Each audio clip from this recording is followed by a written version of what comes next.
Grew up in Jefferson City, Missouri. You know, fried chicken, mashed potatoes, and gravy was like, that's what I ate. So when I moved out here to the Pacific Northwest, you know, the light went off for me. You find yourself exactly where you should be. And it was like that moment, I'll never forget it, when I had the salmon and the mussels and saffron and these vegetables, and it all turned around for me. I wanted to learn how to butcher animals in a restaurant. One of our many inspirations with starting the Country Cat, let's develop a family-friendly restaurant. And we've had customers come in that said this was the first place I came to with my newborn, and now they're in 4th grade. Airports, they're a whole different animal, but we did it. We're 2 years in.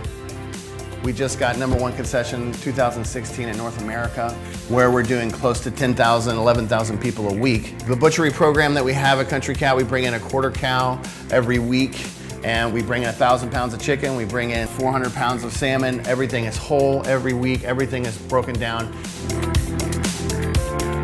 Roast off the short rib, nice, super nice caramelization. Cook down the pig's foot stock, which I call it, and we pour it over the top. I strain out all the mirepoix, and I cook it completely oven poach, where all I can see is a 1/4 inch of the beef short rib sticking out of the pan, and let that cook for 2 hours at 325 degrees. And I add mustard, chopped thyme and parsley, salt and pepper. So it starts to make an emulsification. Okay, and once the emulsification ends, you end up with this. And this is my beef short rib terrine. So you get this nice spiralized raw vegetable. Looks like noodles, yeah? You can use anything with this. You know, you could put cherry tomatoes in with this. You add a little bit of sherry vinaigrette to this, dude. So we add beef terrine to the flour, so we get a nice base on that. And then I go right into the egg. And then we go right into the cornmeal and flour. It's the Milanese method. It works like a charm pretty much with anything. And the noodles, actually, after they marinate, they have the texture of pasta in a way. A little bit of parsley on there. It's really about finding new inspiration for us in different ways that still touch on what true American cuisine is.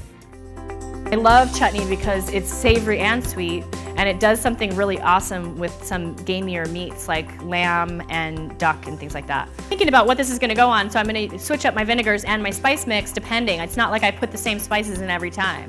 Red, cherries, duck, France, you know what I mean? So that's kind of where I go. So this is a little bit of allspice. So I start with just a small amount of everything. This is a little bit of anise. I fry out my spices a little bit. I'm gonna sort of build a little agri-do, which is what I say, but it's like a sweet and sour. So I start with some sugar, and this is how I build all chutneys. It doesn't matter what it is, apple, pear, plum, anything.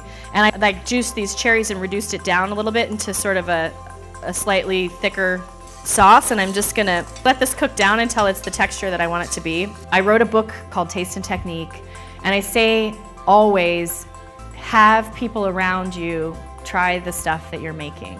About 3 years ago is when we started tasting every single night, every single dish with each of the wine pairings, right? I want to hit all of my marks, and I know that every person eating in my restaurant doesn't have the same palate. Fell in love with the city and its dining culture. The James Beard Foundation has helped sponsor, with the Mushroom Council, a blended burger project. We take shiitake mushrooms and then we dehydrate those shiitake mushrooms. We own a restaurant Ox that is essentially a steakhouse, so we are not afraid to serve massive quantities of beef. To us, it's really just about finding that balance that doesn't compromise your product. We've just cut up some chuck shoulder. We're gonna add a 30% dried shiitake mushroom to that.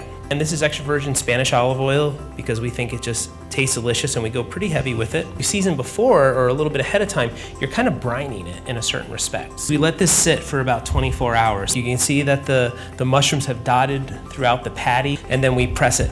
At Super Bite, where you can get this burger, we cook it all the way through. Like, we don't take a temperature because it's thin enough. At the restaurant, we toast it in a little bit of clarified butter, and that just adds that additional little bit of fat and juiciness to the bun. It's about 30 seconds on one side, flip it over, 30 seconds on the other, and then we add fontina cheese, cheddar cheese, and then we throw it in the broiler really quickly.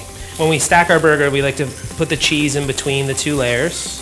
Fancy sauce at the bottom here.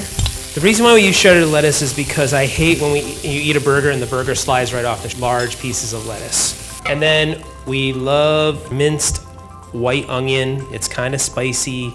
And then I just load it up with the pickles. We'll put more fancy sauce on the other side. And that's the burger, which this looks like a really great burger. That's half the battle, right? Is what it looks like.